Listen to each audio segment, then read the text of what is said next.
certainly would love to welcome all of you to the 2017 Downtown NOLA Awards. I am Camille Whitworth, and I am honored to be your mistress of ceremonies this afternoon. I would like to bring to the stage the DDD President and CEO, Kurt Weigel.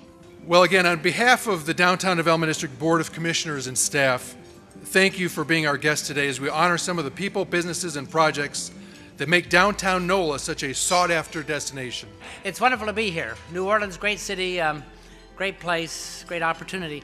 You know, I don't know why you'd invite anyone who looks like Orville Redenbacher to come anyway to be here. I tell a very funny story about, this is a true story. Well, most of my stories are true, embellish them once in a while, but I was in the O'Hare Airport not long ago, and I was running through the airport trying to catch a flight, and this woman grabs hold of me and she says, "Oh," she said, "I'd love to have your autograph." And I thought, "Well, how cool is this?" And so I wrote my name, E. Gordon Gee. And she said, "Gordon Gee, who in hell's sake are you? I thought you were Lou Holtz." So anyway, this came in, you know, you get all these emails and everything, and this one I just loved. It says, this one came from George from Wheeling, West Virginia. He said, "Dear Dr. Gee, thank you very much for the flowers you sent on the occasion of my business expansion.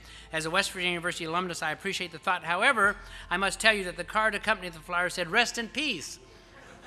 There must have been some mistake, and I wanted to bring it to your attention." Well, you can imagine the crack staff immediately goes hysterical, and so finally, having to respond, I sent back a note later that day. "Dear George, oh my.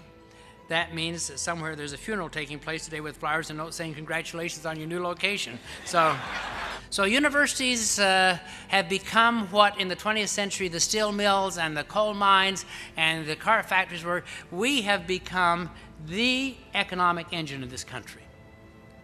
And so that investment in your universities and your colleges and that investment in that great academic medical center is going to pay huge dividends. So ladies and gentlemen, our scientists will one day cure cancer. I believe that. They'll reverse Alzheimer's, and I'm hopeful soon.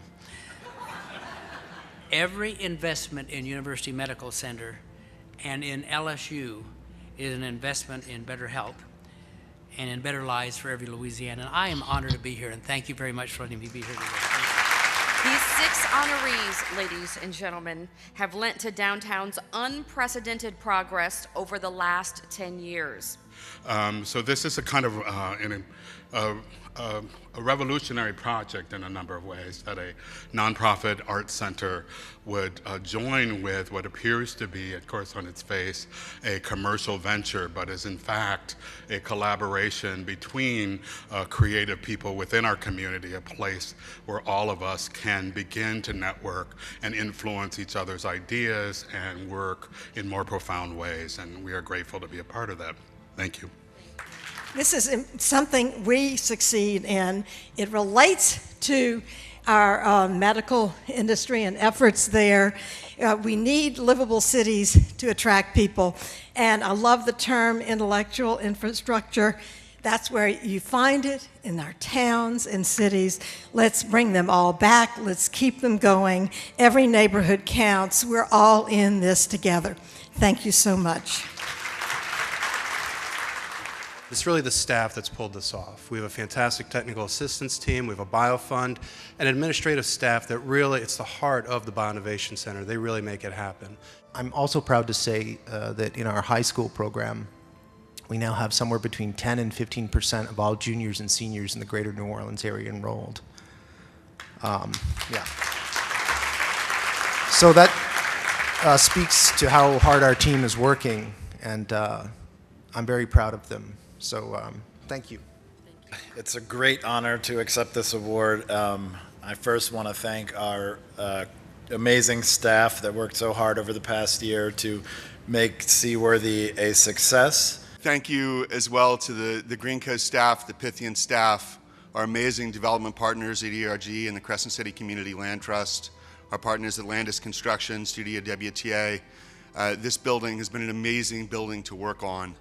And most of all, I want to thank Smith and Larinia Green. Over 100 years ago, they built this amazing building. And in the next 110 years, we've erased most of their history and story. And we look forward to doing our part to bringing that back. First up is our DDD Public Safety Ranger of the Year, Melvin White. Next is our DDD Clean Team Member of the Year, Frederick Youngblood. Finally, we have our Private Security Officer of the Year, Officer Aaron Harrelson of the NOPD. Well, I know a parent is not supposed to choose in children, but I have to say this is clearly the best one ever. I mean, it was, people love Dr. Gee. His message was spot on about the importance of the academic medical center to everything else we're about downtown. And we brought together the innovation and the preservation and affordable housing. All these things that are so important to us downtown came together today. And so it's going to be hard to do better next year, I got to say.